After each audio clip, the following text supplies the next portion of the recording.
All right, good evening. Excuse me, I'm starting the meeting now.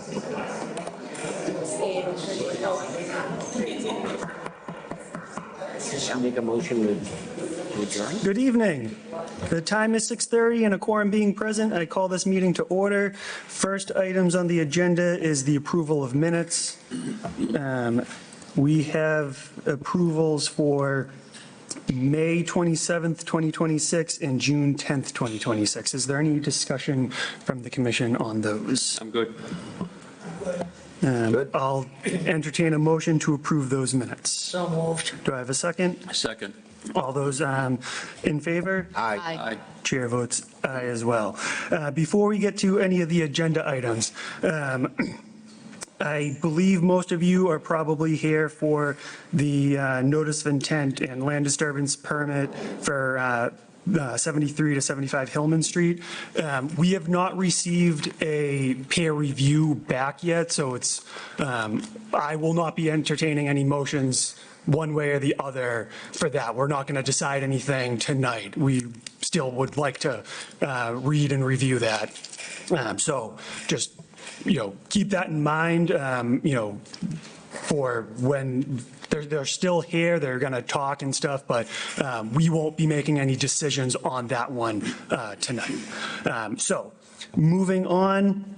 Agenda item A is a public hearing, request for determination of applicability for Mabel Bayakika. I'm sorry, I pronounced that probably pretty wrong. For 61 Young Street, Assessor's Map 83, Lot 79. Is there anybody here for that? Could you please come up and introduce yourself for the record? My name is Hudson. You have to come. Yeah. Yes, my name is Hudson. I'm the contractor, the GC. All right, and what do you plan on doing? Can you just walk us through the steps? Yeah, so she have like an old deck in the front of the house, and that she have to renovate the insurance. The insurance wants to renovate the deck, but she don't want to spend the money to renovate the deck. She want to do like a mudroom because she don't have any entrance way. You know what I mean? And the only thing, and she's gonna do convert the deck to a mudroom, and we just extend the 3 feet of platform. All right. I mean, but she have the river. I just measured is about like 90 feet. 90 away feet? from the deck. But you're not going toward to the lake. We're going toward to the street with the platform. All right. The mudroom is going to be the same size for the deck that I have. That she have right now. She just have like the small deck. The mudroom is going to be exactly the same thing, but I just have to extend 3 feet for the platform to walk into the new mudroom. All right, so there's the new mudroom on the front of the house, and that's going to be on the deck, yes. so it's currently a deck. It's currently a deck, But yes. it's going to be converted into a slightly larger Mudroom. All right, and then the pool is going to have a new deck, or it's going to be a replacement deck? No, nothing of get the pool, just like that, just in the front. Just in the front? We just work on the front. For the old deck is going to convert to the mudroom. All right.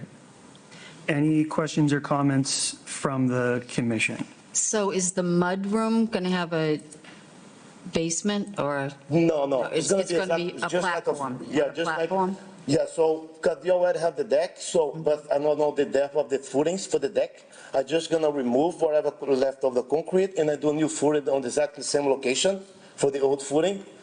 So I'm gonna take out the concrete to get the depth that I need for the by code for 4 feet to build the mudroom on the footing. Okay. And it's gonna be the mudroom is gonna be exactly the same size for the existing deck. Okay. Thank you. Welcome. Dan. Just to clarify, because I think there might be some confusion, if you look at the plot plan that was provided, the deck the GC is referring to is not the deck next to the pool. Mm-hmm. If you look at the 2-story house in the front, that deck with the stairs, that's what's being in the front of the it's house. only that being. Yeah. The pool is like the same, the other thing, yeah. The pool and that deck are not being touched. All right. But it's just that one part. Seems pretty standard. Correct. All right. Any questions or comments from the commission?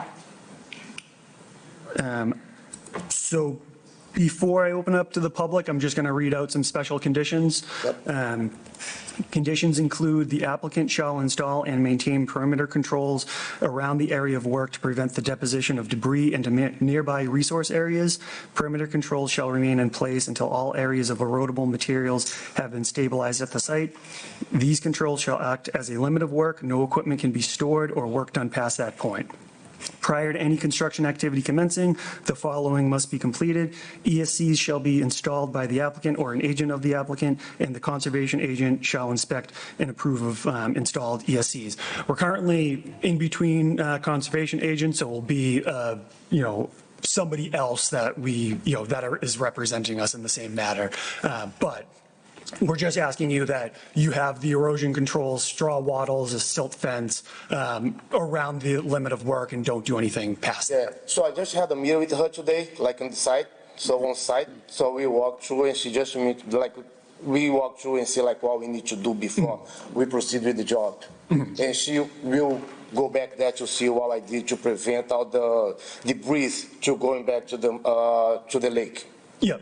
All right. And that's all she needs me to do. Yeah, she'll just go and approve what the ESCs are. Okay. All right. All right. If we're all clear about that, there's no more questions or comments from the commission, I will entertain, or I will open it up to the public. Anybody in the public who would like to make a comment, now is the time to do so. But not seeing anybody rise, could I have a motion to close the public hearing? I'll make that motion, sir. Do I have a second? I second. All those in favor? Aye. Chair votes aye as well. And could I have a negative determination of applicability, or could I have a motion for a negative determination of applicability as discussed at this meeting? I'll make that motion. Do I have a second? Second. All those in favor? Aye. Chair votes aye as well. Thank you very much. Thank you. Next item on the agenda is a public hearing, request for determination of applicability for Christopher Slater, 21 James Street, Assessors Map 61, Lot 8. Is there anybody here for that? Could you just introduce yourself for the record, and the floor is yours. Hi, I'm Chris Slater. I'm the homeowner of 21 James Street. Can I just ask, the last gentleman had a pretty loud voice. I wasn't too concerned about it, but for everybody else, can we sit down and speak directly into the microphone? All right, continue. I'm Chris Slater. I'm the homeowner of 21 James Street. All right, and what do you plan on doing today? I plan on replacing the 3 by 4 foot deck on the side of our house with a 12 by 16 foot deck with no railings. It's less than 20 inches off the ground. Yeah, that's it. All right, so, all right, yeah, it's only 20 inches from the top of the deck to the ground. All right, so I don't think that railings have anything really to do with wetlands, but thank you for the information. All right, so you already have all the straw wattles in there. Yep. All right. Any questions or comments from the commission? I'm good. Seems pretty standard. Standard. All right, I'm going to read out these conditions again. Conditions include the applicant shall install and maintain perimeter controls around the area of work to prevent the deposition of debris into nearby resource areas. Perimeter controls shall remain in place until all areas of erodible materials have been stabilized at the site. These controls shall act as a limit of work. No equipment can be stored or work done past that point. Prior to any construction activity commencing, the following must be completed.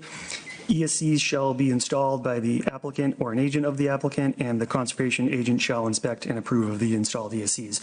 So you clearly already have the ESCs installed.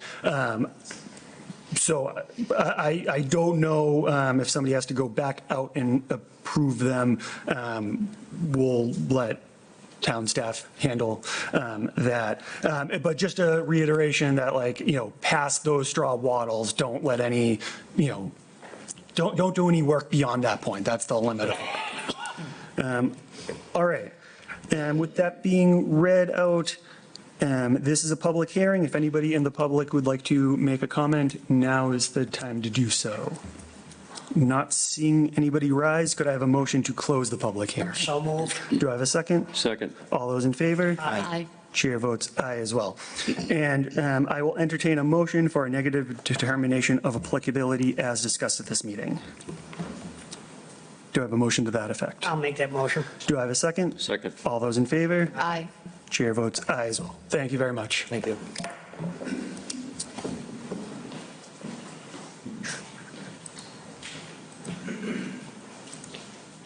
Next item on the agenda is another public hearing, request for determination of applicability for Craig DeSisto, 553 Rogers Street, Assessors Map 8, Lot 2. And we'll just make note that Steve Gov has recused himself. Could you please introduce yourselves for the record, and then the floor is yours. Yeah, Joseph Vandella, AJC Builders from Tewksbury. This is Craig DeSisto. It's his home. I'm going to be doing a little work there. All right.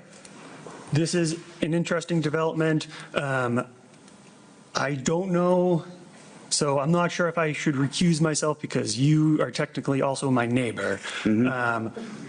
So, does Out of an abundance of caution. Well, yeah, I think out of an abundance of caution, I will recuse myself from this also. But with that, I guess I've already said it on the record. Does anybody else want to take over?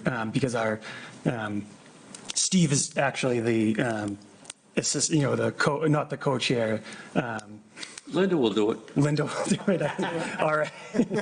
So Oh, did you want? Do I need to sit in your chair, Dan, or can I? I think you can do it, but if Okay, you want all to right. get up here, by all means.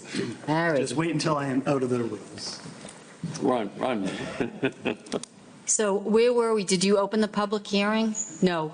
First, we have to go through exactly what you're going to do. Can you guys tell us what you're going to do? There's an existing deck. I'm existing pool there. We're going to add a deck to it, 8 feet wide, 12 feet long. We're going to hand dig 4 12-inch sonotubes. That's it for the excavation. 4 12-inch, Sonotubes, round sonotubes, go in the ground 4 feet.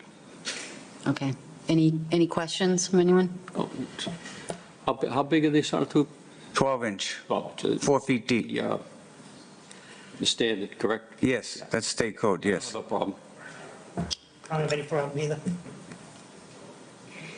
Okay. Any other comments, questions? I'll just read out the special conditions. The applicant shall install and maintain perimeter controls around the area of work to prevent the deposition of debris into nearby resource areas. Perimeter controls shall remain in place until all areas erodible materials have been stabilized at the site. These controls shall act as a limit of work. No equipment can be stored or work done past that point. Prior to any construction activity commencing, the following must be completed. ESC shall be installed by the applicant or the agent of the applicant. The conservation agent shall inspect and approve the installed ESCs. Are you in agreement with that? Yeah, it's fine, thank you. Okay. So this is a public hearing, so I'll open the public hearing. If anyone has any comments on this? Not seeing anybody. I'll take a motion to close the public hearing. So moved. Second. All those in favor? Aye. What else do I have to do? Negative determination. Okay, and do we have a motion for a negative determination of applicability? So moved. Second? All those in favor? Aye. Aye. Okay. So I think that's it. I think we're good. All right, thank you, I appreciate it. Thank you. All right. See you later.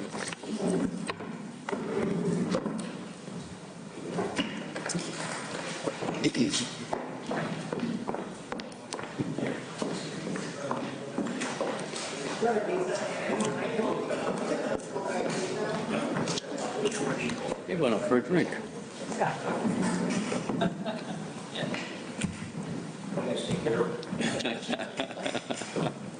Where'd you go? You're welcome. All right.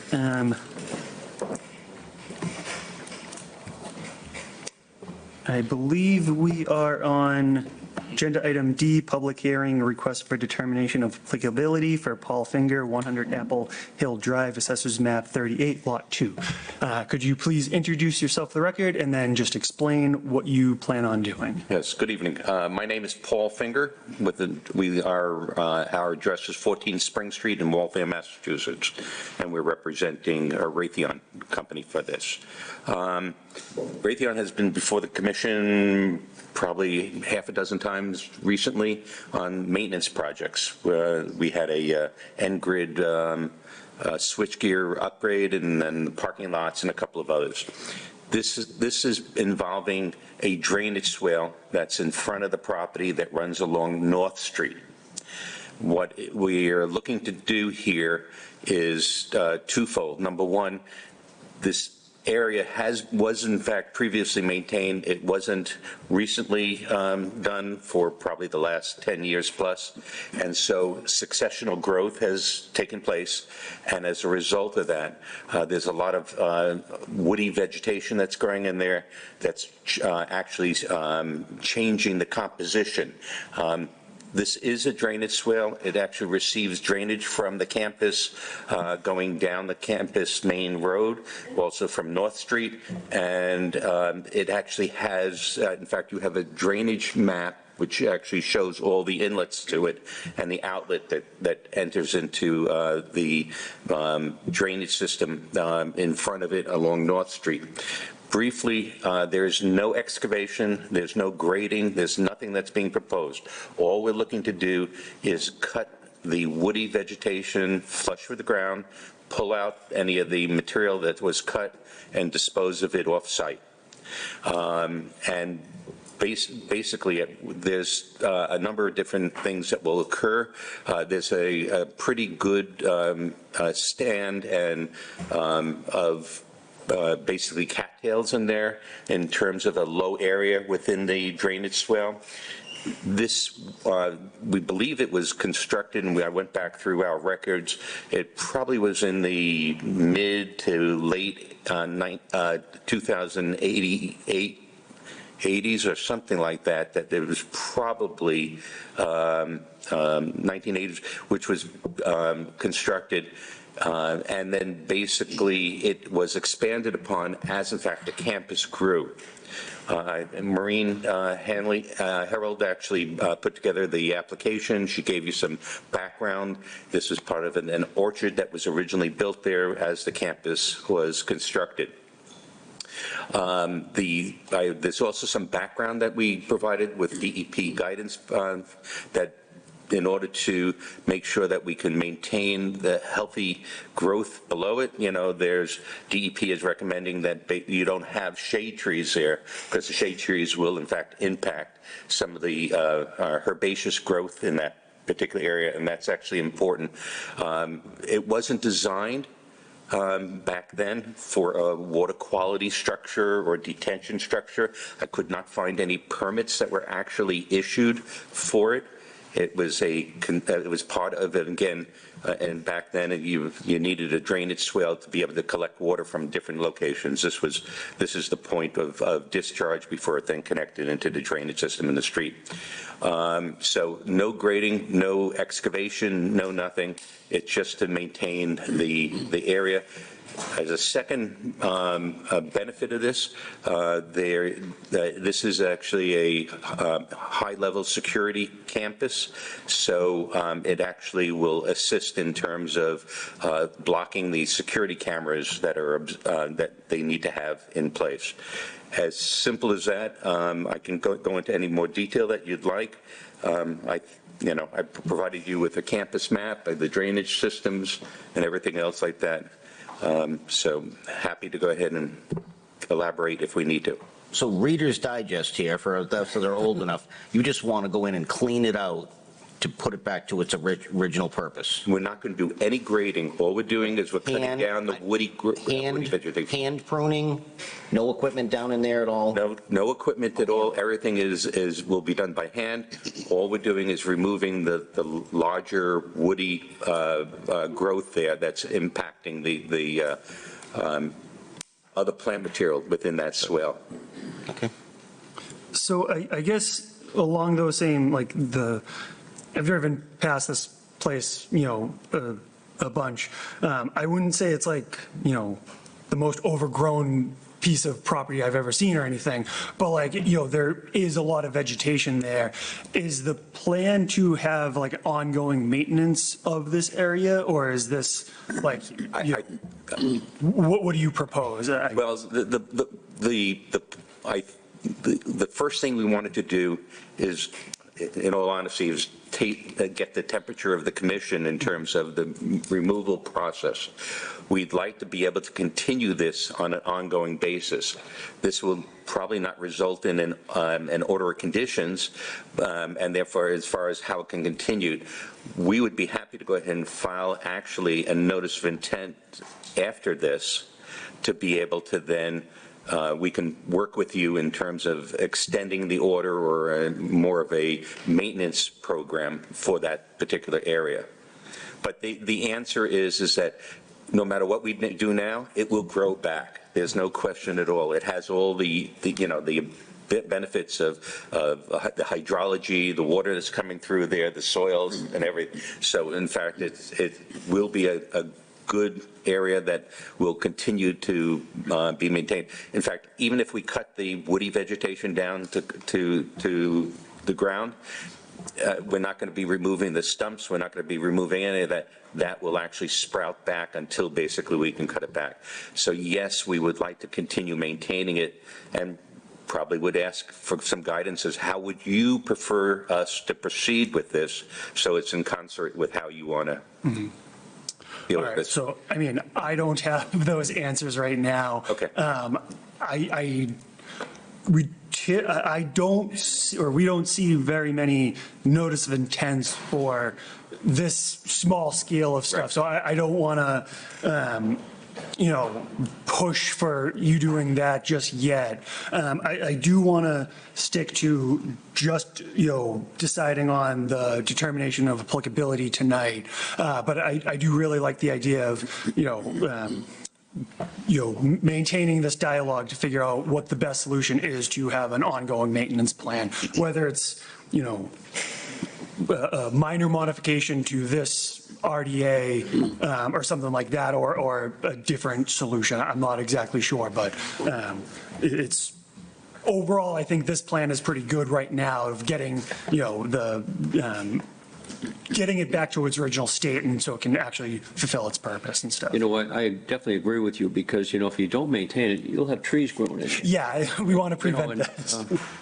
Yeah, you can actually see through the DEP documents that basically they're discouraging, basically allowing trees to be growing in there, because the shading of the trees will actually impact the herbaceous material that will be in that area. And as you know, basically it's a herbaceous plant material that actually does the benefit of, in fact, pollutant uptake and things like that from stormwater runoff. But again, it wasn't designed for that, and it predated the exemptions within the regulations. So, hence that we're here. So the vegetated swale information that you gave us, that's what you're planning to do in the future, or you'd like to do in the future, or? In other words, we'd like to continue doing that, but again, we wouldn't do this on an annual basis. This would have to be periodic, where every couple of years you'd have to come in and again continue to remove some of the woody plant material. So no equipment in, no excavation. We're not going to remove the stumps. Will remain exactly how it's shaped right now as far as the topography.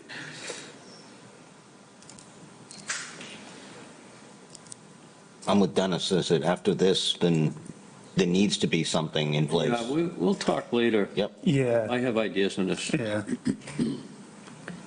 All right. But as far as the request for determination of applicability that's before us right now, I don't have any issues with it. Does anybody on the commission have any I have nothing. other questions or comments? In that case, I will open it up to the public. If anybody in the public would like to, actually, before I do that, There are special conditions. You've already mentioned them, but the conditions include the applicant shall leave all stumps in place and remove cut vegetation from the site. So we've already discussed that, but just more on the record this time. All right, anybody in the public who would like to make a comment, now is the time to do so. Not seeing anybody rise, could I have a motion to close the public hearing? I'll make that motion, sir. Do I have a second? Second. All those in favor? Aye. Chair votes aye as well. And I will entertain a motion for a negative determination of applicability as discussed at this meeting. So moved. Do I have a second? Second. All those in favor? Aye. Aye. Chair votes aye as well. Thank you very much. Many thanks. Should get together to write up this. Oh, yeah. I got some ideas. All right. This next one, the applicant has requested to continue to the August 12th, 2026 meeting. So this is agenda item E, public hearing, notice of intent for Nicole Smallridge for 21 Virginia Road, Assessors Map 58, Lot 164, DEP file number 305-1230. Could I have a motion to continue this to the August 12th So meeting? moved. Do I have a second? Second. All those in favor? Aye. Chair votes aye as well.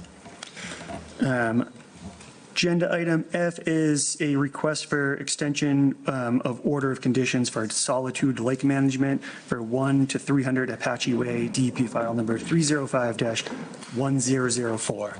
Could you introduce yourself for the record and then explain what you plan on doing? Good evening. My name is Dominic Maringolo, Senior Project Manager at Solitude Lake Management. I'm here on behalf of the Indian Ridge Condominium Association. Solitude has been conducting pond management program on the property, and we're requesting basically another 3-year extension to the order of conditions. We are managing the 4 ponds on the property. These are fire ponds / stormwater ponds. We're basically managing excessive vegetation and algae to maintain those ponds.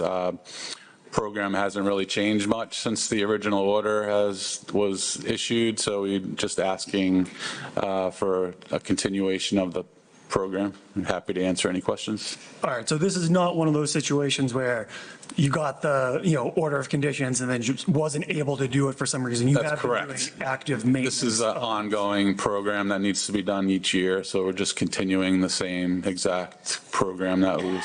And just out of curiosity, like how often are you actually going on site to do Yeah. whatever? So we actually visit the site once a month All right. and do monitoring the ponds and only treating if we see the need to. And we just also, so you folks know, in terms of the treatment, we also have annually receive or obtain a permit from DEP as well for the products that we use. So. Yeah. All right, I don't have any questions or comments. Does anybody on the Nothing here. commission? Nothing here. If that's the case, this is a request for extension of order of conditions, so it's for 3 years. Yes, please. And I don't know, I believe it's from an extension from when it would expire for 3 years. That's my like right understanding as now. well. Yeah, I think it expires in July. It's July 20th, I believe. So, yeah. So I will entertain a motion to approve the extension of order of conditions as discussed. Do I have a second? Second. All those in favor? Aye. Chair votes aye as well. Thank you very much. Thank you very much, folks.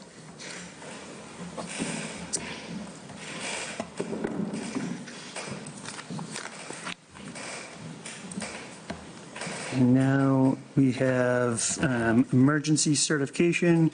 Agenda item G, emergency certification for 319 Whipple Road, Assessors Map 8, Lot 59. I believe this is for a sewer tie-in. Is there any additional information on this?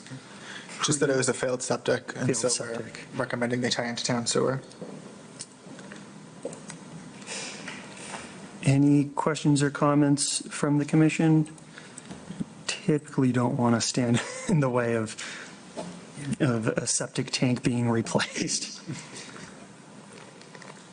Not hearing anything, could I have a motion to ratify the emergency certification? I'll make that motion to ratify. Do I have a second? Second. All those in favor? Aye. Chair votes aye as well. Agenda item H is an emergency certification for 83 Cinnamon Circle, Assessors Map 32, Lot 72. I believe this is also a sewer tie-in for a failed septic tank. Is that correct? Correct. Any questions or comments on this one? Seems pretty straightforward.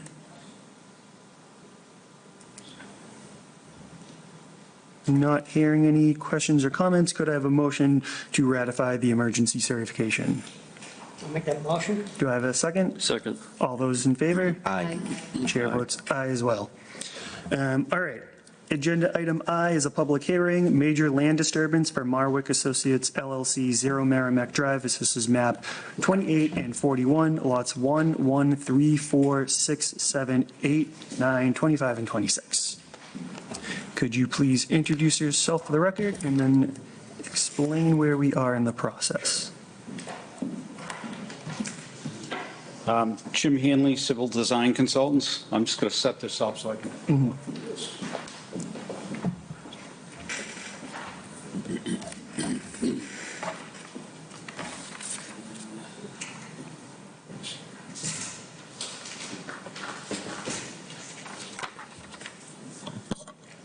Okay. Again, Jim Hanley with Civil Design Consultants, and we're here on behalf of Marramac and Associates for a major land disturbance permit application. So this is a little bit unique because there's no conservation component to this. I'll give you a little bit of the project history, and then I'll kind of drill down into why we're here tonight. So this subdivision was originally approved. It was originally approved back in the 1990s, and it had a cul-de-sac that came out to this area here. So this was originally a large parcel of land, and the owner at the time gifted 2 parcels to the town. This is where the water treatment plant is at the end of Marramac Drive today. You can see on this plan here that the remainder of the roadway was never actually built out. It just kind of stopped here, right? So over the last couple of years, my office has been working with the town and with the property owner to come back in, make a minor redesign for the property that essentially took the cul-de-sac and moved it about 250 feet closer to the end of the existing roadway. We went through planning board last, I guess it was two years ago in April, so it was April of 2024. And what we were asking planning board at that time was consideration to a modification to an approved subdivision. So this design actually came through basically meeting with the town and the town departments a handful of times. There was no real benefit of providing the cul-de-sac 300 feet away. Eventually, this will be taken over by the town. There's maintenance costs, and then there's additional pavement that goes down, causing additional drainage, yada, yada, yada. So without too much trouble, we were able to kind of get through the the planning board and modify the cul-de-sac as such. So we basically took it here, we put it there. We have one bigger lot now. Then, between now and then, and I'm not sure of the exact date, but your commission was given the authority to review the land disturbance permit applications as opposed to planning board, which it had been for a long time. So what we're trying to do tonight is basically build the roadway that has been approved by the planning board. So in order to do that, we need to grade back the edge of the right-of-way to provide a stable slope, right? So that we can actually build the roadway. We need to come in here, we need to disturb, I think we have, let's see, we have about 1.5 acres of disturbance associated with this cul-de-sac extension construction. So the reason that we're here under a minor is because we disturb portions of a 15% slope. And we're actually sloping this back at a 3-to-1 with a shelf every 10 vertical feet, which is consistent with how Mass DEP has their erosion sediment control bylaw that provides some information on constructing stable slopes, and that's what we're trying to do. So essentially, that's what we're here for tonight. I'm asking for consideration for the approval of the major land disturbance permit application. One piece that kind of resulted in, 6 or 8 weeks of back and forth with the town is whether or not it was required, minor, or major. We worked through that. It's a major. And then also, there's been a handful of back and forth about stormwater compliance. And so before we did anything on the planning board side, we went down, we met with DPW. They requested one adjustment, which was to the old original subdivision approval, and that was to put a water quality unit that this whole thing will drain to. So that was updated on the plans that were approved in 2024. The planning board subdivision requirements have a fairly rigid criteria for drainage review. The net of it, when we do something like this, though, is that we're pulling back 5,000 square feet of pavement that we're never putting down. So in that case, it is a net benefit. So we also requesting consideration for a waiver to strict compliance with your stormwater management plan, and that's only because it has already been reviewed, approved by the planning board, and DPW was part of that approval as well. So with that being said, it's kind of, the history is most of this development. I just kind of wanted to give you a peek into it and see if I can answer any questions. All right, so this is a land disturbance permit, but we're fairly new to this process. I just want to confirm, this is not subject to the 200-foot riverfront area. It's it's close to the river, but it's out of that range. Yeah, I should have mentioned that. So unlike a notice of intent that we would be coming to you with, this is not within any jurisdictional, local or state, riverfront area, floodplain, bordering vegetated bank, nothing. There's no jurisdiction from a conservation perspective other than we're impacting, I think it's 200 square feet of 15% slopes, which isn't much. It's a parking space, basically. All right. I guess my only question is, you're going to do that, you're going to slope this back. Those lots are then going to be developed? So are we going to modify this slope to develop it? Yeah, so that's a really good question. So normally, the way we approach this is that we come in, we have a house box, we put them all on the plan, we walk through the whole process. In this case, we don't have that, right? I'm working for the person that owns it now that's responsible for building the road. In the future, if and when those lots get developed, we'll be back here. There's a provision in the planning board approval that says development of the lots need to comply with the local drainage requirements. We also met with DPW last week, and that was one of the things that we discussed, and we were aware of. We agreed to that. So once we have footprints and we have lots and there's a buyer and this and that, we may have to come for every single lot. I don't know. We just haven't gone through that exercise yet, but some of those lots will definitely have to be here back in front of you with. But this one right now is just to grade that Yeah. area and and pave the actual cul-de-sac area. That's it, yeah. I mean, like, we could put in like sheet piling and avoid, right, but it doesn't make any sense. That's expensive. All we're doing is a 3-to-1 slope, which is typical construction here. Just happens to be that kind of in this weird world where planning board doesn't approve that anymore. We don't have a conservation component, so we're coming to you guys, so. And the water treatment plant that's currently there, can you point out like whereabouts on this map it is? Like it's Town treatment plant is? Yeah. Yeah, it's down here. So there's a driveway, comes down, now we're formerly Town of Tewksbury, so it's this lot right here. All right. And you can actually see, this is the 200-foot, so we're well outside of that 200-foot line. But the only new pavement is that shaded area. That's it. All right. And that's, once this is completed, the town would accept it as a public roadway? Yeah, I mean, it has to go through the whole process, right? So probably what happens is we build the road, they put binder down, it stays as binder until most of the houses are sold, then they put the finish down, then we go to the town and say, hey, the process is for you to take this over, like every other public subdivision. All right.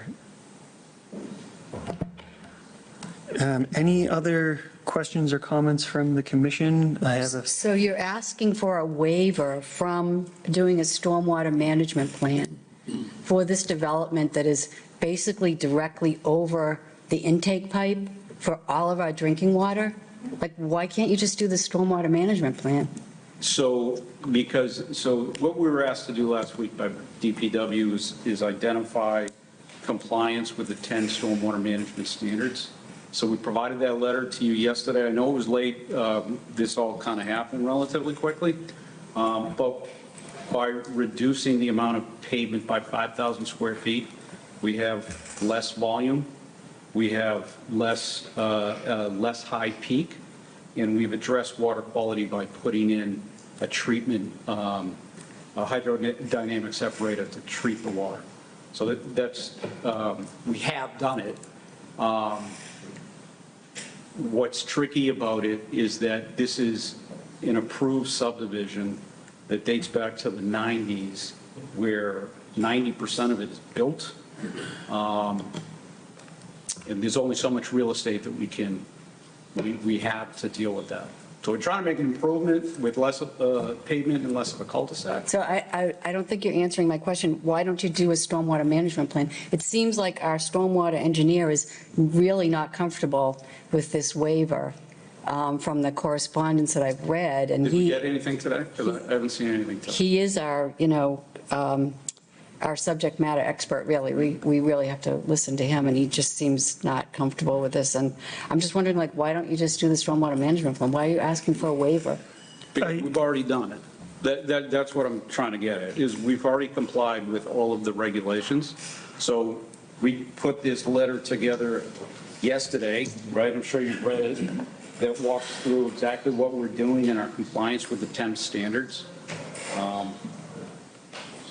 and I just want to point out, so one of the special conditions that I believe you're aware of, that I think was discussed at some meeting that you had, is that while this one would be granting a waiver for this exact thing, there's a special condition for any other thing built on here would have to go through the regular process of stormwater. So I just don't want anybody to think that this is all or nothing or something like that. We will, anything that's built here will have further review from this, this commission.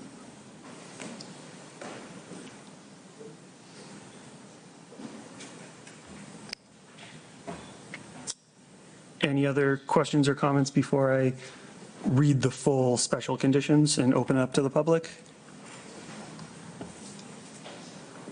Not hearing anything, I will read these conditions. And conditions include, the applicant shall install and maintain perimeter controls around the area of work to prevent the deposition of debris into nearby resource areas. Perimeter controls shall remain in place until all areas of erodible materials have been stabilized at the site. These conditions shall act as a limit of work. No equipment can be stored or work done past that point. Prior to any construction activity commencing, the following must be completed. ESCs shall be installed by the applicant or an agent of the applicant, and the conservation agent shall inspect and approve of the installed ESCs. Each individual building lot is subject to further review and regulation, including but not limited to land disturbance permits, trench permits, physical alteration permits, water and sewer modification permits, and street and sidewalk opening permits. All conditions of the subdivision modification issued April 29th, 2024 remain in effect. Are you comfortable with? Yes. Yep. All right. I will now open it up to the public. If there's anybody in the public, I just ask that you go up to the podium and introduce yourself to the record.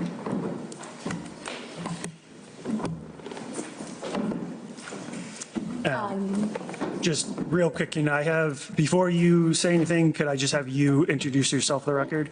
Amanda Beatrice. All right. Hi, I'm Katerina. I actually live on that street, the only person who does.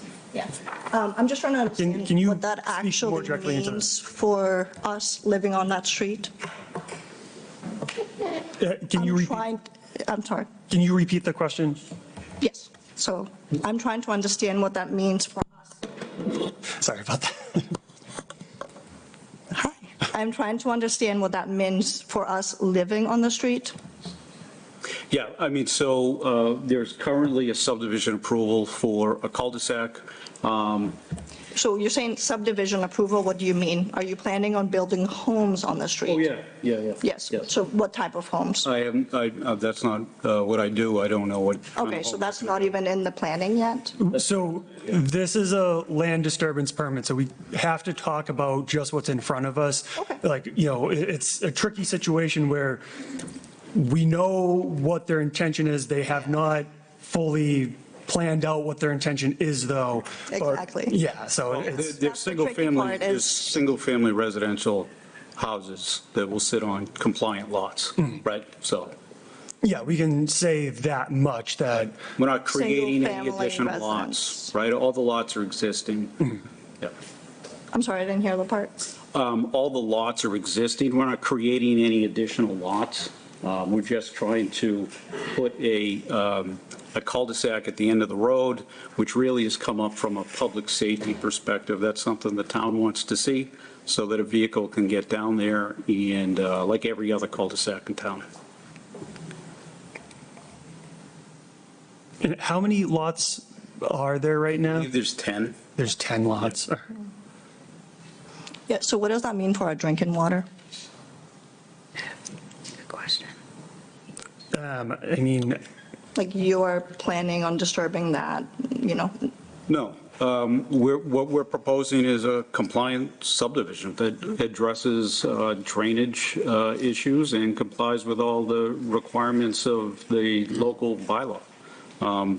The drainage has been designed and reviewed by the town, and how we know that is the planning board issued a modification to the subdivision. So if you go through the subdivision regulations, you'll see that there's 8 or 10 criteria there for drainage, which we meet all of them. This is an improvement. We're pulling back 5,000 square feet of impervious surface. Under any reasonable review, that's an improvement to the alternative, which is to build out the full subdivision and have more impact closer to the river and closer to the treatment plant. I don't think you answered my question at all, but okay. Okay, so right now, the only thing you're applying for is to extend the cul-de-sac? Yeah. Are you planning, is it going to be accessible to more cars so they could park there? No. So right now, there is a dead end that doesn't aware. provide access for emergency vehicles or any large truck to make a single turn around a cul-de-sac, which is a requirement of the town's bylaw. So what we're doing is just simply proposing to put that cul-de-sac in place so that we can eventually, in the future, develop those lots. Cool, and you'll have to come to town meetings for each one of those lots, is that right? Yeah, I don't know that it's each one, but I certainly know that the 2 that are around the cul-de-sac are so steep that I know that we're going to have to come for that. And essentially, what's going to happen is that when we were to file a building permit, town department heads will get to look at it, and that's the fail-safe to make sure that all permits that need to be applied for and received will be done. And your work would not alter our access to getting in and out of the road? No, I mean, there's always temporary construction-related challenges on any project, and Yeah, this so won't would be that any. alter our access of getting in and out of the road? I don't know where I don't know which lot you're at. There's only one lot on the street, it's literally the water treatment plant and only one other lot. I'm sorry? There's only one lot on Marramac Drive that's currently with a home on it? Yeah. Yeah, so that's the one. I don't know which one it is, so you'd have to pointed out to me. I don't think you're down by the proposed work. I'm familiar enough But with it. it's a narrow road, and I'm just trying to figure out whether our access would be altered, because we would need, So this has to do with a land disturbance, right? We're not really talking about access here? Yeah, like, it's a tricky subject because he does have a point. Access to the road is not, we don't govern that. I'm assuming that, like any other project, there might be temporary, construction vehicles of some sort that would, block access, but you'd be notified well in advance of anything like that. I can't guarantee that as, a Conservation Commission member. That's another department of the town, but that would all be standard operating procedures of warning people when roads are closed. Before we would do any construction out there, there'd be a department head meeting, and that would include fire and police to make sure that how we're staging the road is satisfactory to them and they still can provide the emergency services they need to. That's part of every single construction project we do in this town and every other town.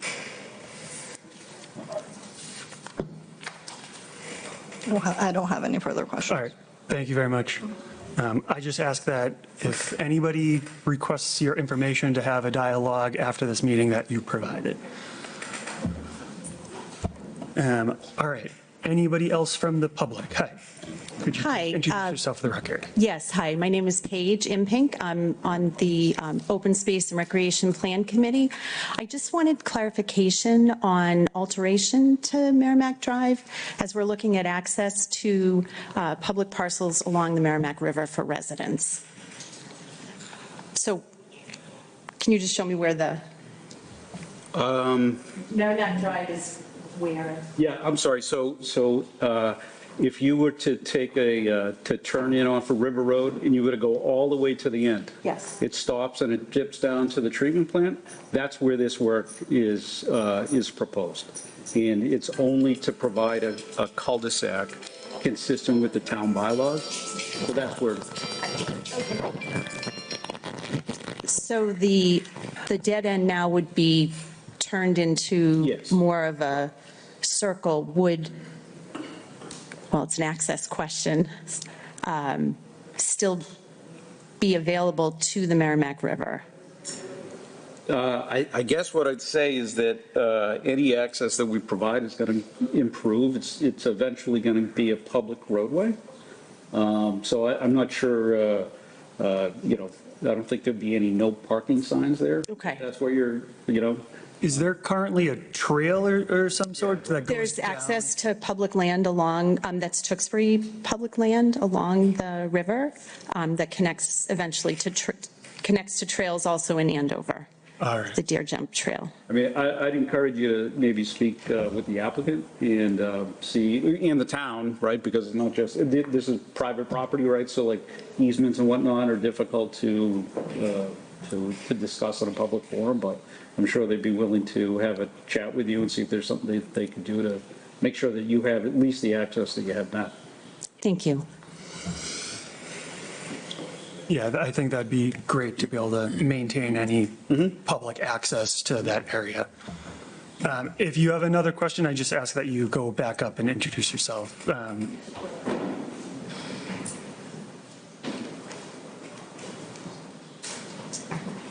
Sorry. Did you just mean that the access to the trail that's right there is privately owned?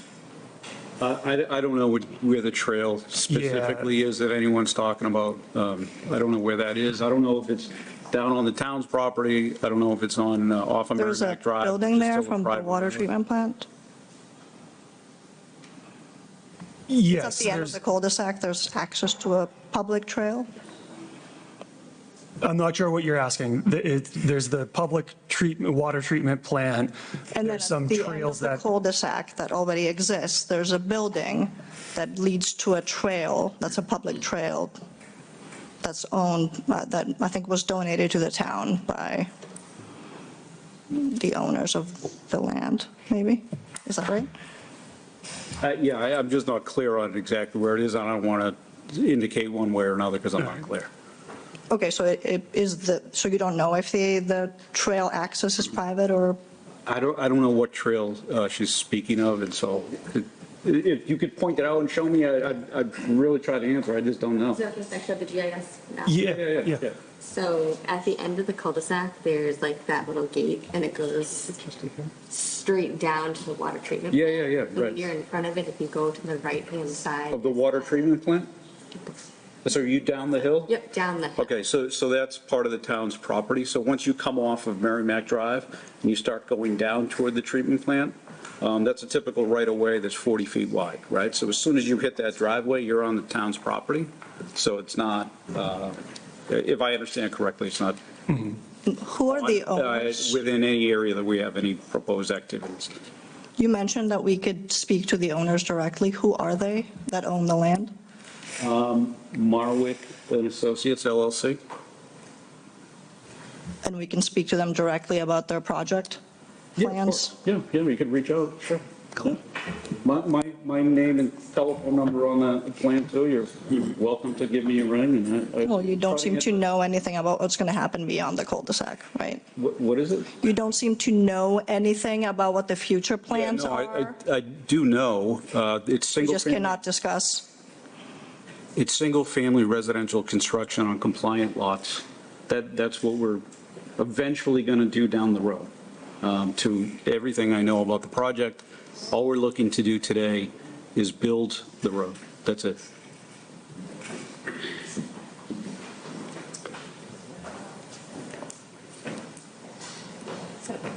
I'm Amanda Beatrice. I live directly across the street from it, so I think kind of a clarification question. Can you just speak directly into the? Sorry. When you go down to like the very end of the cul-de-sac, that gives you access to all the trails. And I think a lot of people are just wondering if the change in that is going to change the available, like the public access to the trails. And then my overall question is, I know they're technically outside of the 200-foot buffer zone, but is this something that had like any like wildlife studies or anything done? Because I do know there are likely to be vernal pools within the area. So I don't know if that. Before we move on, I hear some murmuring from the crowd. It's very difficult to understand what's being said, so I just ask that you have to be very quiet. Could you repeat your questions? Yeah. So I think a big question is just being the access to the public trails, because a lot of people, so I grew up there, I've spent most of my life accessing those trails.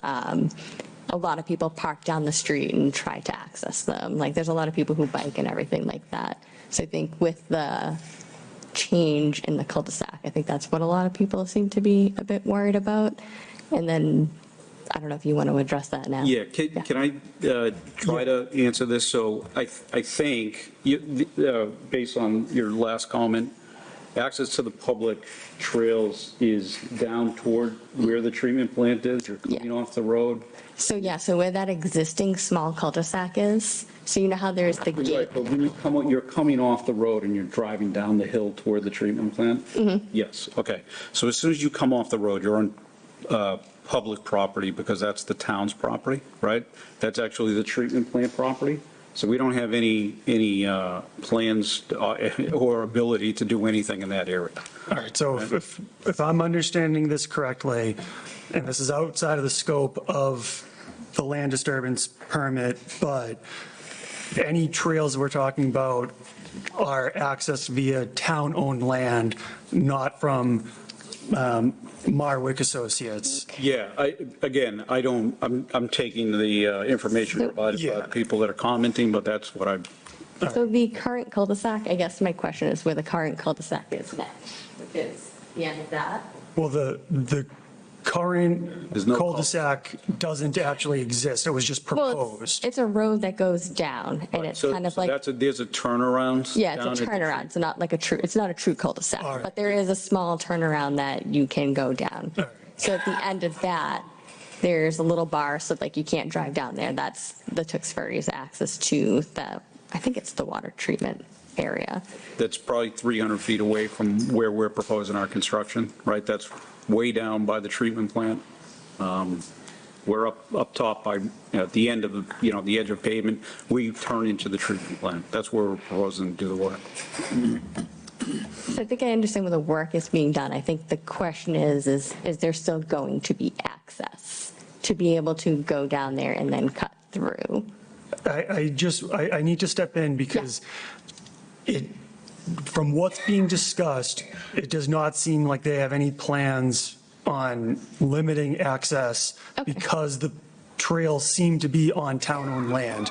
With that being said, this is outside of the scope of this commission, and we really need to kind of stop talking about it because it doesn't affect what we're discussing, I guess. I feel for you that I'm also a frequent trail user. I don't want to see things not there anymore, but. And then I think the only other question I did have, because I do know there are a lot of vernal pools within the area. I don't know if maybe there's been any wildlife studies done in general, just within the area. And I don't know if that, because it's land disturbance, a little bit different than other permits. I don't know if that falls within this. Just generally speaking, the Conservation Commission has jurisdiction over any piece of land that's within 100 feet of a wetland or 200 feet of a riverfront area. What they're proposing is totally outside of any wetlands. So there may have been past reports on wildlife or vernal pools, but there's nothing, they wouldn't need to or present anything about that for this land disturbance permit because it's not a wetlands permit that they're seeking. It's only land disturbance. Okay. Thank you. Thank you.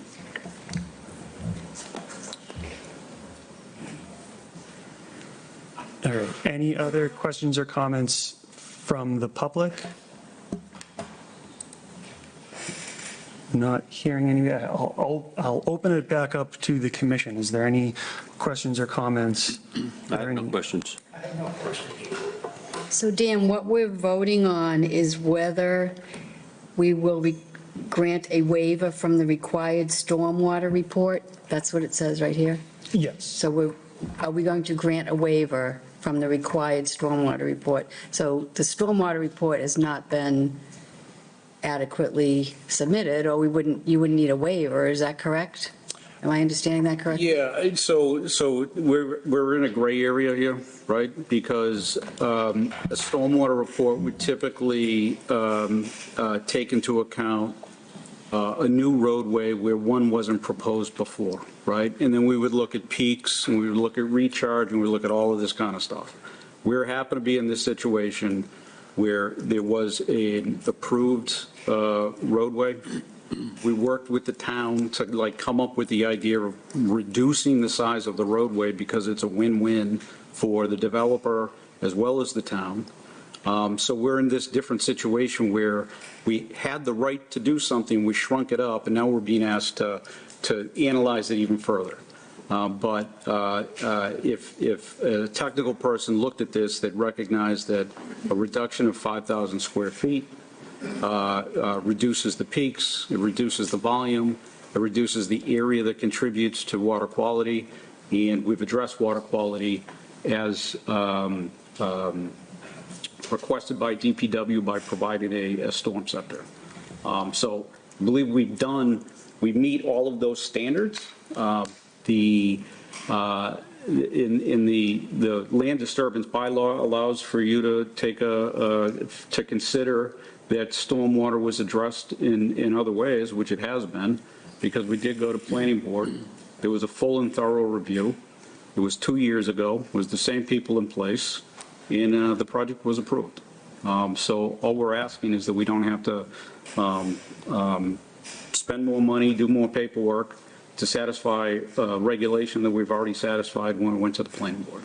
So the stormwater report was done for the initial? Stormwater was addressed. Stormwater was addressed. But was the stormwater plan completed for the initial? What do you mean by stormwater plan? What the DPW is asking for? So that's part of the challenge that we have, is that this was all reviewed and approved 2 years ago. by everybody that was in place at the time to review this stuff. Nobody has changed. We have an approval through the planning board. The planning board is obligated to review drainage as part of their review criteria. That's why we're asking for this waiver, is because it has been reviewed. So that plan is available at DPW that was done for? I'm not saying that there was a plan, I'm saying that there was a review done. There was a recognition. So there's never been a stormwater plan for this development? No, that's not the case. I'm sure there was when it was originally approved way back when. But now, since we're reducing the size of the roadway. So there might have been one in like 1986? Yeah, right, yep. And That's probably not up to today's standards, would you say? Yeah, so the challenge would be is that we have an approved modification. And that went through the proper chain of command where we provided the application, the planning board reviewed it, town officials reviewed it. It was approved. If we now were to, if the commission were now to say, hey, we want you to do X, Y, Z, A, B, C, we're now going to go back to planning board, right? Which doesn't make any sense because we've just been through this process, right? So like we comply with the town's subdivision regulations, and part of that is addressing drainage. And we've done that. I mean, I wouldn't be so concerned if it wasn't for the location of this. Understood. Yeah, I understand. And the potential to affect the drinking water of the entire town. Right. So, you know, I don't think that's acceptable. Okay. so our notes say, DEP's also recommends the commission consider which stormwater measures can be complied with this decision. Is your proposal to add, I forget how you Yeah, described it. storm scepter. It's not my proposal. We were asked to do that by DPW 2 years ago, which we wouldn't do that unless we were asked to do it. So that was one of the changes on the plan that was made in 2024. So that has been put on the plan at their request. But yeah, this application is proposing to do that, whether it's originated with you or not. Yeah. This would be to Right, add right. that. But it was implemented as a change in 2024. So it's not new to this submission right here. But it doesn't currently exist, like the. Oh, it's not out there now, no. Yeah, all right, No, that's what I'm getting at. Part of the construction that we Yeah. do, yeah. All right. So there's concern about the public drinking water, but this is stormwater. So can we just go over where the stormwater, like once it reaches this grade, where is that actually going out into? Sure, yeah. It's a good point.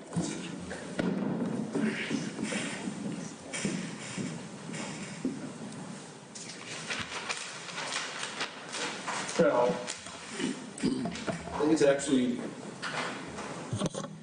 a good idea to like kind of zoom out a lot, right? So here's the old cul-de-sac, right? And we're proposing to basically extend it a couple hundred feet.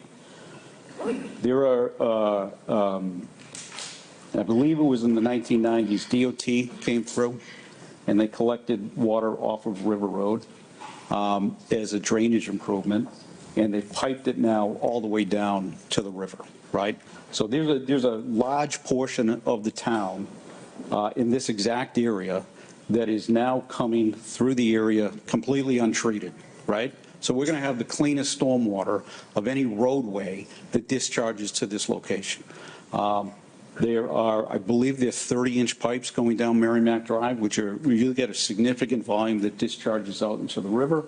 In our, our plan, again, is just basically to go and build this. This is already built. You just got to get to the other side over here where the existing edge of pavement is. That's it right there. That's what we're proposing to do. And all that's going to do is provide emergency vehicles the ability to make the turn. And we are proposing the storm scepter to collect all of this flow from this portion, what we're doing, so that that water that's going into the existing pipe is cleaner than what's already in there. So this is absolutely a net improvement over the original design in what's out there today. And so I'm assuming that there's other stormwater, units along this road that are going to, I would say no. I don't know of any. And back in 1990, when this was being done, really wasn't something that was done. So it's probably deep sump catch basins to drain manholes to big pipes that eventually get out to the river. all right. Any other questions or comments? You're all set, yeah, all right. If there's no other questions or comments from the commission or the public, I will entertain a motion to approve this major land disturbance permit, yeah. That is a very good point. I will do that first. If there's no more comments from the public, I will entertain a motion to close the public hearing. So moved. There is, do I have a second? Second. All those in favor? Aye. Chair votes aye as well. All right, now, I will entertain a motion to approve the major land disturbance permit as discussed at this meeting. Do I have a motion to that effect? So moved. Do I have a second? Second. All those in favor? Aye. Aye. All those against? Nay. Nay. I am the deciding factor. I am going to, the chair votes aye as well. Thank you very much. As in approved. What's that? As in approved. Yes, I just want to make sure. I got it. voted Thank you. affirmatively. Yeah. Thank you. Yeah, this is it. Okay. Thank you. See you, Dennis.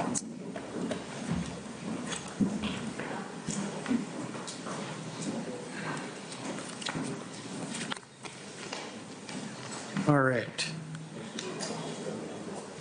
Why is this not loading? All right, next item on the agenda. Before I introduce this agenda item, I'm just going to go over what was discussed previously at the last, or not the last meeting, but the first time they showed up.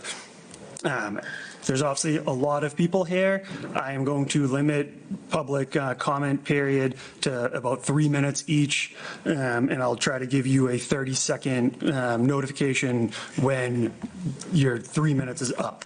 As I discussed at the beginning of the meeting, we have not received the peer review. It's a very long, it's probably going to be a very long peer review, so it might take us a while to work our way through it, but we have not received it yet. So I don't feel comfortable entertaining any motions to approve or deny this application tonight. I don't have any plans on doing that tonight. So I just want that in mind. So when I open it back up to the public, I want to discuss, I want to keep it focused on any new information that's presented tonight. With that said, because we're going to continue this, I'm not going to close the public hearing tonight. It will continue on into whatever meetings we have after this. So I just want to get that on the record. And as always, I'm going to do my best to steer this conversation in the direction of the wetlands and the land disturbance permit. So we can't talk about other things that are not related to the wetlands, essentially. So with all that said, I'm going to introduce agenda item J, public hearing, notice of intent and land disturbance for Tyler Ryan, 73 to 75 Hillman Street, assessors map 35, lot 6, DEP file number 305-1232. Could you please introduce yourselves for the record? Before we begin, I request that people speak louder because we've not heard a great deal of what. Thank you. I appreciate that comment. Let's all speak directly into our microphones. And you only have 2 up there, so let's just be careful about, sharing. Sure. Good evening. I'm Tyler Rain with East Point Energy. Good evening. I'm Frank Holmes with Langen Engineering. Good evening. Greg Hockmuth from Epsilon Associates. We don't have any sort of presentation this evening. We're here more to answer any sort of questions that the board or any residents have.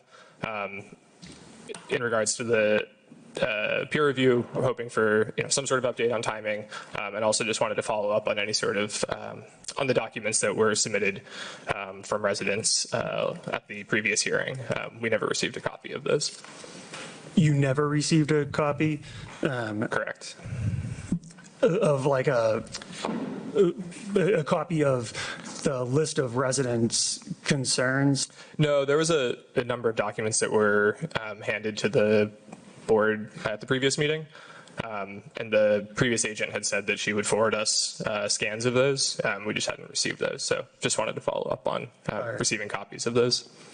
I might have some copies. Robert, do you have any? I was not aware of that, but I can definitely look into it, and then I can reach out to you, Tyler, and let you know what we have in the office. And just for the record, this meeting is obviously on YouTube. I'm not sure if you've reviewed the last meeting to go over those questions to prepare answers, but that's always available and stuff. All right, so are you now proposing that we open it up to the public to answer any questions? I'm going to state again that these are comments and you can ask questions, but because of the nature of this, I can't guarantee that the commission, the town, or the applicant will have any answers directly tonight, especially for any new questions. With that said, I'm just going to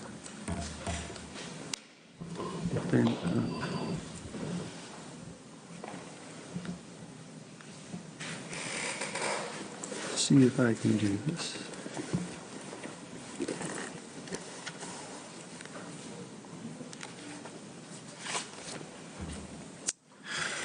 All right, I'm going to open up to the public. Anybody in the public who would like to make a comment, now is the time to do so. I just ask that you go up to the podium and speak directly into the microphone and introduce yourself for the record. I see one gentleman coming up. Could I have your name and Yes, excuse me. My name is Gerard Corbin, 82 Emerald Court. I really don't have a question. Well, I do have a question. My question is, at the last time we met, which was about a month ago, it was suggested that if we had questions, we submitted to the Conservation Committee and CC Hillman.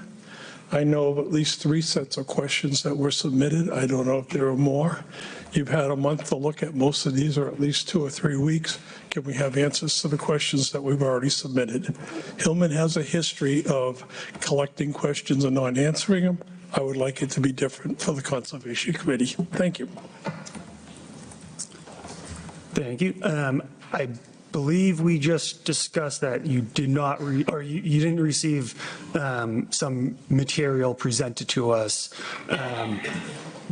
Do you have any written answers to the questions that were presented at the last meeting? So we received 3 emails. I responded to 2 of those and have a third drafted and prepared to send.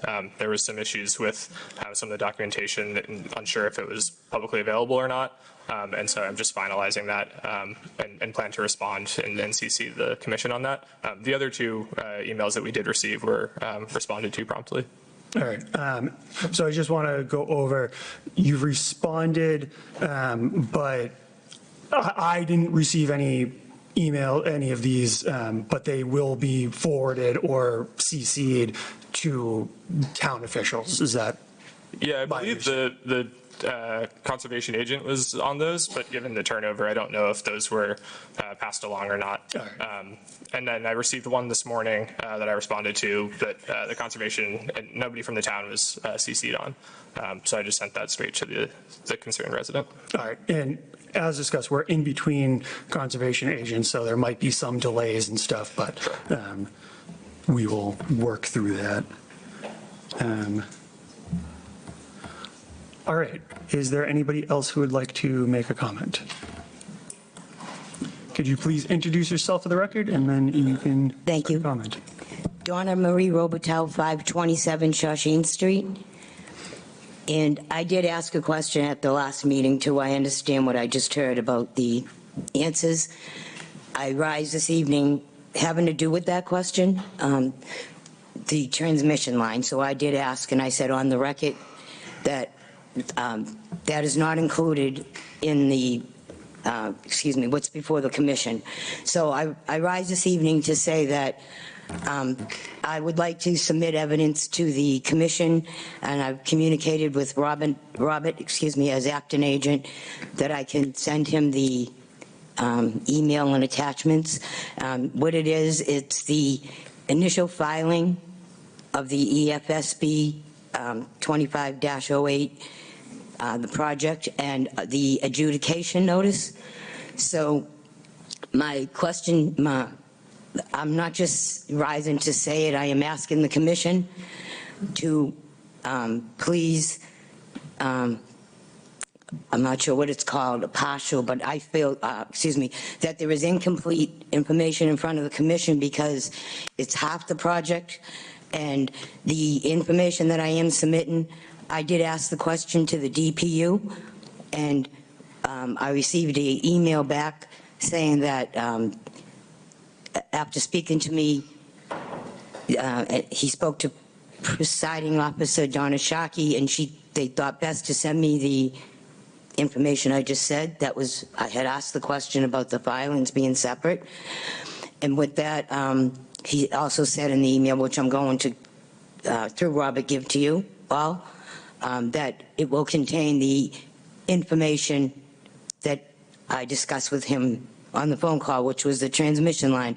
I understand that this information is public information, that it's on the town website and on, most likely on mass.gov, but I am asking you to view this as a certified copy from the state, and also because the Hillman Company presented themselves as one project.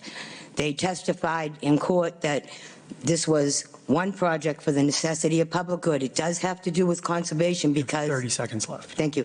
Has to do with conservation because the transmission line is part of this one master plan.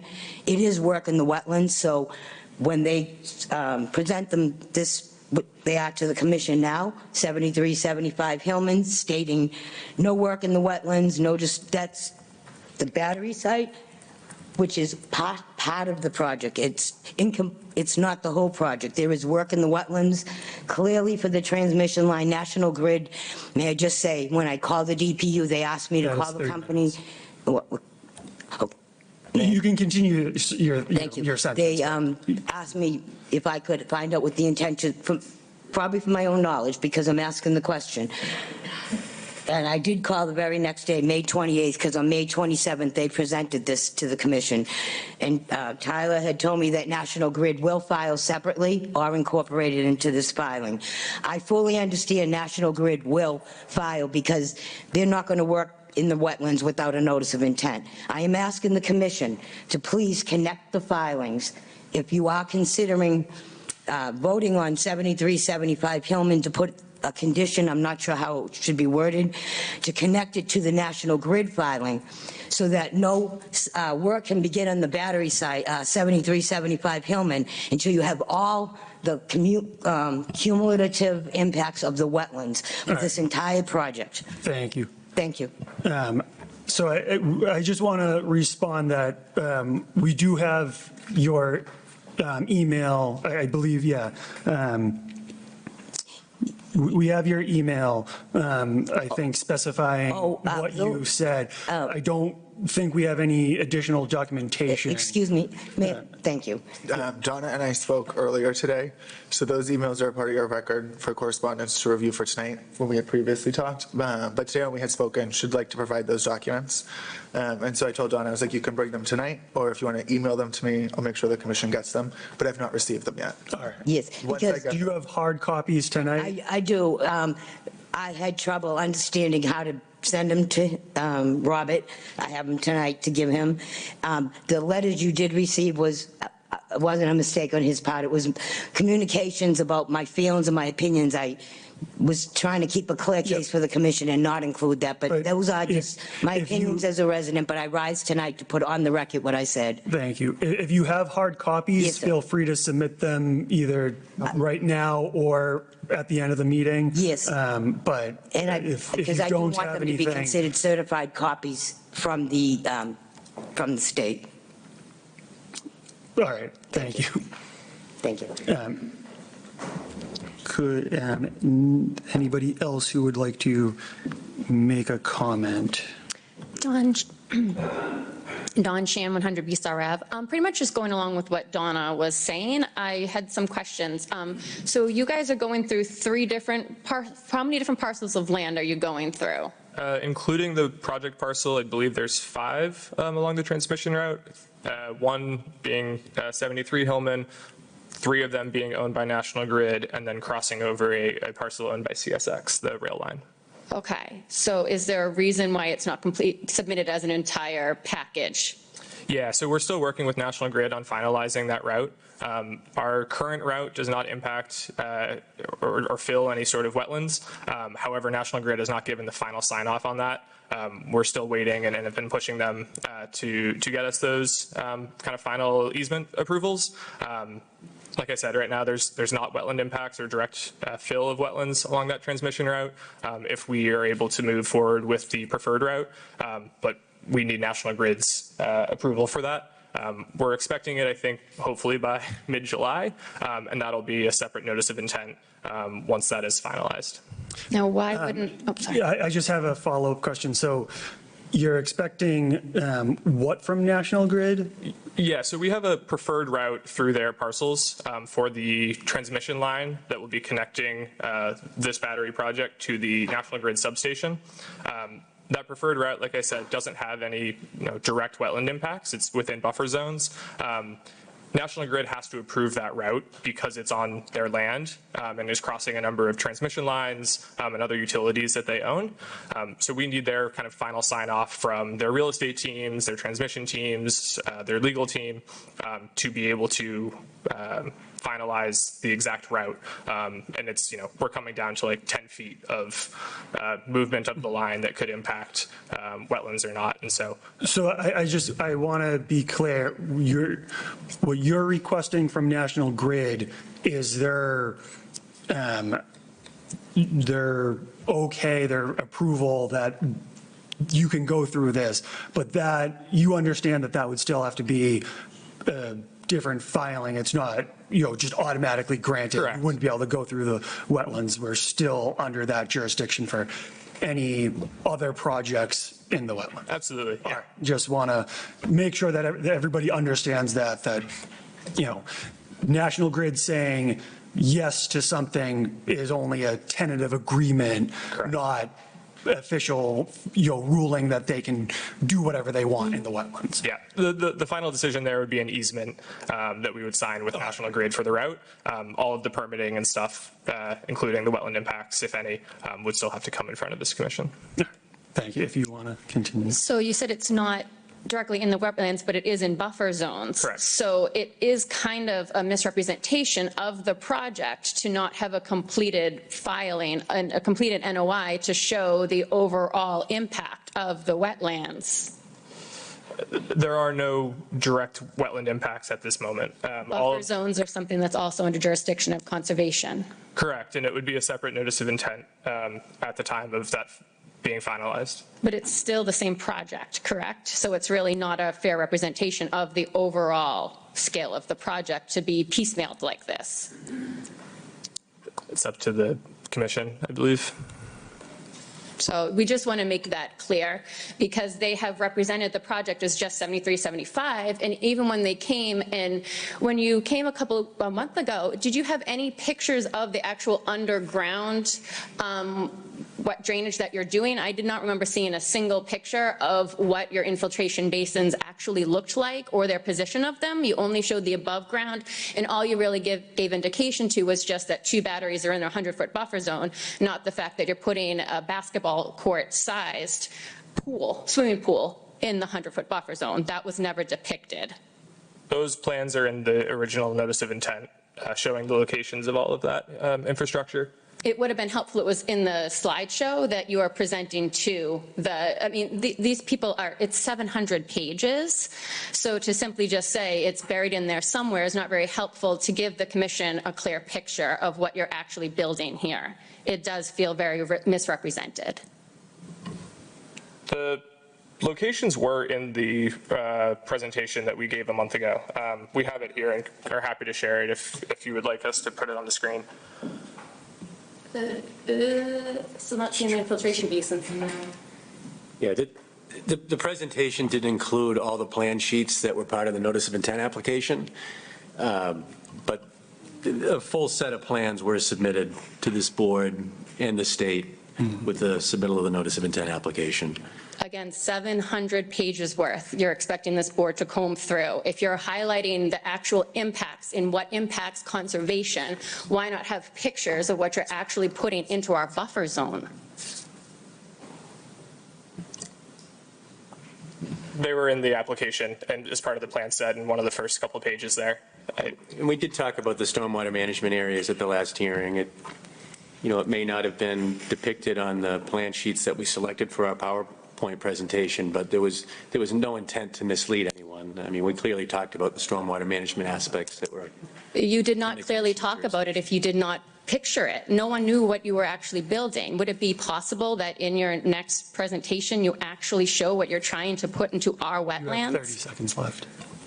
Sure. The next 30 seconds left if you want to. At the next presentation, we'd be happy to include a site plan that shows that that plan set that you're referencing. Okay, because it does feel like there's a lot of deliberate, look over here type activities going on. You're not showing us the whole scope of your project. You're also not showing us what you're putting in. Thank you.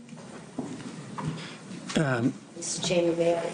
Before we have anybody else come up, so the concept, so you're proposing to build this battery storage site, but that would require a separate filing with National Grid's approval and another filing for the actual work.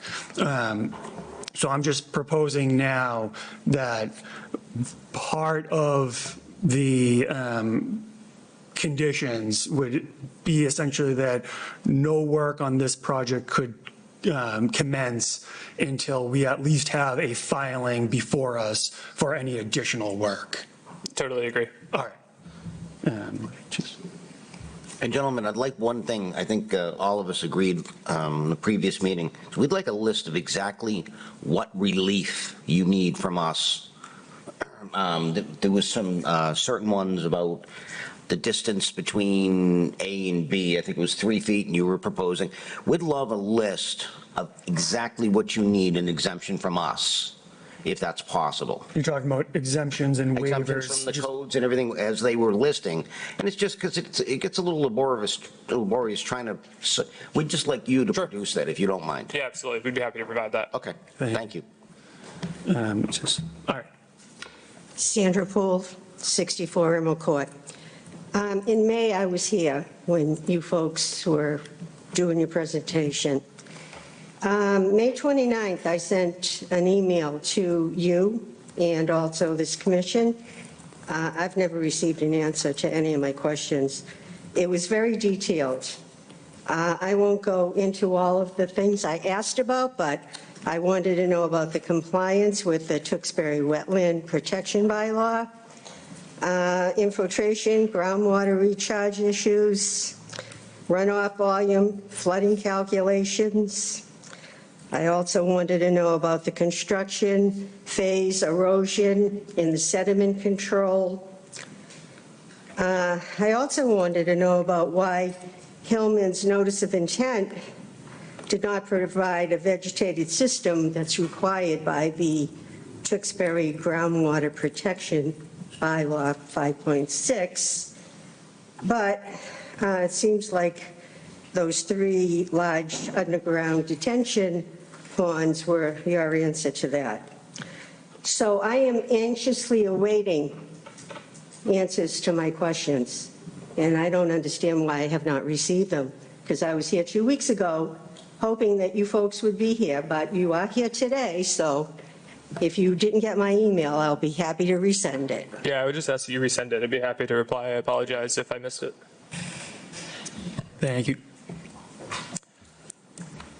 Is there anybody else who would like to get up and make a comment? I just want to point out, like last time, if anybody's getting up for the second time, I ask that you allow anybody who would like to make their first comment do so before. If there's frequency of multiple people getting up, I'm going to recommend that we continue the meeting to the next, or this application to the next meeting available. So just real quick, if the woman that just spoke would, if you're still here at the end of the meeting and come find me, I'd be happy to see if your email was in my inbox or not. I just want to make sure that you have the right information there. Thank you for that. Anybody else would like to make a comment? Alan, home 52 Emerald Court. Tyler, what's your email? It's hillman@eastpointenergy.com. You say you didn't get that? I believe your email is the one that I was working with our legal team on what information was publicly available. If it came to me, it went to you. And I have it right here. Would you like to see it? This is from Sandra. She's not fooling around. I've got it right here. It went to you. So you can't tell me you didn't get it. Answer the question. Was it your? I'm confused what your. You just stated to her that you didn't get that email?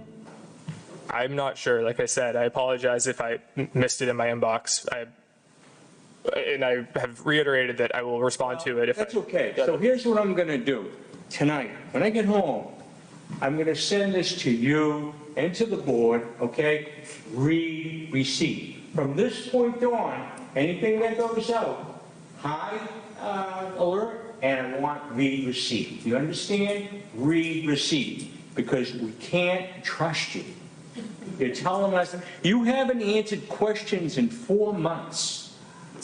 Have you? You came here, we thought we were going to come here today and see a whole new, brand new set of number 5 drawings, and that didn't happen. What happened to that? Mr. Chairman, he should probably be addressing, through you. I tend to. That's all I got to say. I just want to bring out to everybody, if you're going to send something, send a read receipt from now on. Yes, I apologize for that. I just ask that everybody, we can't be accusing people of stuff. We can't be name calling or anything like that. I ask that we all keep it civil. Are there any other questions or comments? If you're going to make a comment, I ask that you go up to the podium and introduce yourself. I heard somebody say something. Mr. Chairman, excuse me, Donna Robitel, 527 Shawshene. I did want to say that the reason I brought up segmentation is because the Wetland Protection Act does not allow for it. And I am not accusing, I'll just use the word legal team because I don't want to say it to the 3 people that are sitting here tonight, but I do want to say it to the commission. This is piecemeal. And there's a legal loophole. I mean, I'm not accusing, like you just said, we can't be doing that. So to come before the commission, what I'm going to call a partial plan, because I don't know the words, These are words that piecemealing is a word with the Wetland Protection Act, and not allowing segmentation is. If we bring evidence to you have 7375 Hillman in front of you, members through you, Mr. Chairman, and what I know you already listened to me try to explain, but what I'm saying is piecemeal in a plan is exactly what is being done, and this is half the math. So I understand the gentleman that is bringing the presentation to you. Also, as someone that doesn't know a lot about the stormwater part, I'm more focused on why aren't the cumulative wetlands, which I already stated to you, because it's one project, one plan, one master plan. So that's not being done. And then as far as the stormwater, I do not know enough about that, but my first thought was, wow, 4 times, it's getting quite satisfactory. But when I think about it, and shouldn't go off and get emotional, but that means they're having a hard time. You're having a hard time already, and you have half the math. And Mr. Chairman, also, please, when you say, and I so appreciate you said that you expect nothing will be done until the National Grid files, I am asking the commission to connect the files so that just because National Grid files, all the numbers are looked at together, so that 7375 Hillman doesn't receive their order of conditions and doesn't get to cut down a tree or shovel dirt or start a project, realizing the EFSB, who assumes the Tewksbury Conservation Commission, is 100% vetting this project. So that's what I mean about, it's not accusing, but the Wetland Protection Act does not allow for it. And also, I want to make this a point because I know this is factual. The DEP cannot step in. So if anyone's thinking, well, why is the DEP, they got the notice? Because I don't want to be a know-it-all, but they don't step in because it's called home rule. This is for the Tewksbury Conservation. And unless this is, like you said, the very 3 beginning. minutes, I ask that you wrap it up. Thank you. The very beginning, when you opened the hearing for the notice of intent, you said, I believe, we have the right to appeal if this does end up being approved or such. So that's when the DEP would review the notice of intent. So I'm certain that, we can't call them to step in. We can't call the EFSB to step in. This belongs to the Tewksbury Conservation. And I know I'm repeating myself, but this is one project. Thank you. Thank you.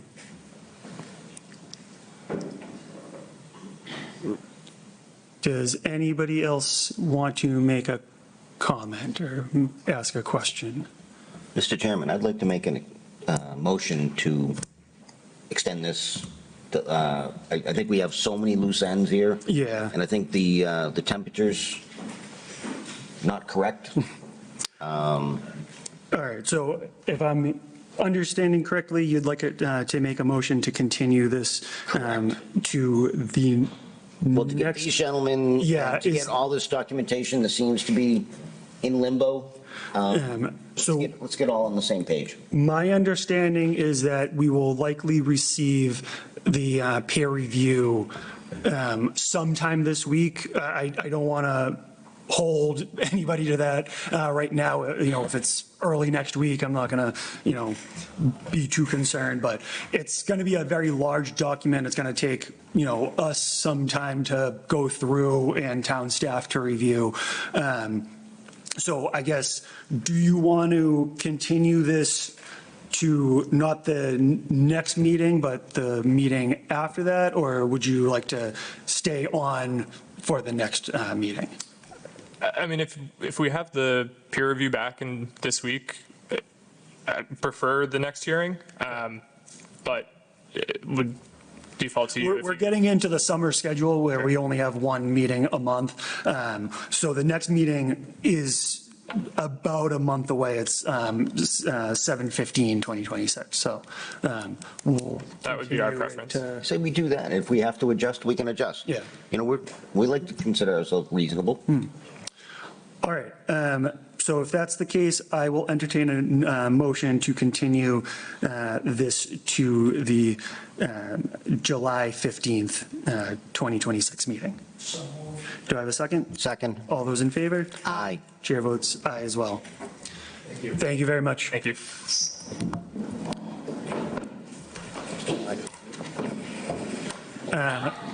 We have to adjourn, right? We have to adjourn, but we just have the admin reports, and that should. It's brief. It's just about the Tewksbury State Hospital. All right.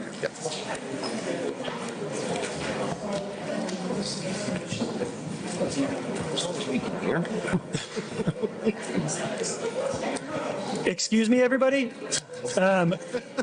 Excuse me. We are still in session, and we have business to go over. Excuse me. We're...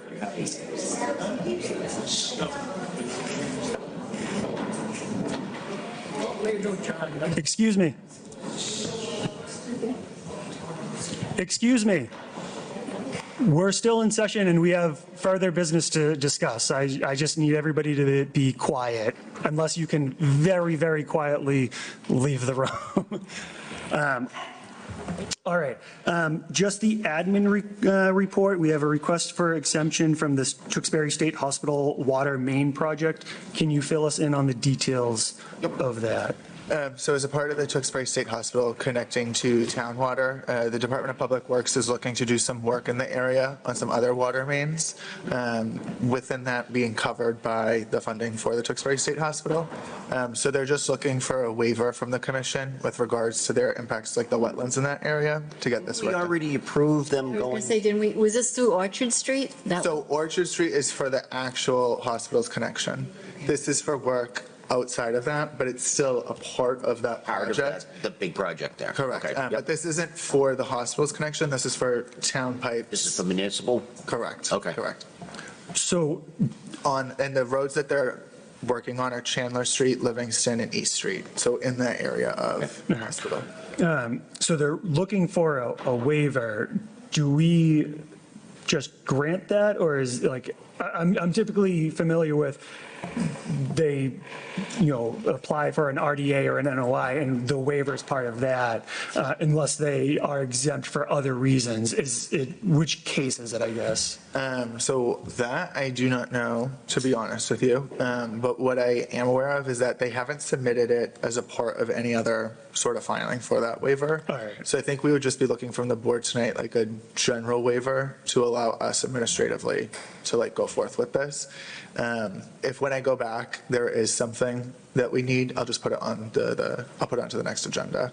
All right. If that works. Yeah. We need something defined. we would still have to have conditions of, we would still have to have erosion control and all that, right? I mean, it wouldn't be just go out and do whatever you want with no erosion control and everything? Yeah. So that is, you're more than welcome as the commission to put any conditions that you would like on this project, but they are just looking for a waiver. So I guess you could make a motion to grant a waiver as discussed at this meeting with the typical erosion controls, special conditions that we normally apply, of no work done beyond the limit, no work done past the erosion controls, and the erosion controls being inspected and approved by an agent of the town. And I will add to that, that they have agreed already, through their letter to the commission, that they would be fine with erosion control filter tubes. They'll be fine doing catch basin silt sacks. Excess material would not be disposed of within the 100-foot buffer zone, will be disposed of off-site, and all erosion controls will be removed from the site at project completion. Yeah, so we're going to do BMPs? So I just say that in the sense of, yeah. I think they'll be fine with whatever conditions you guys Yeah. put forward.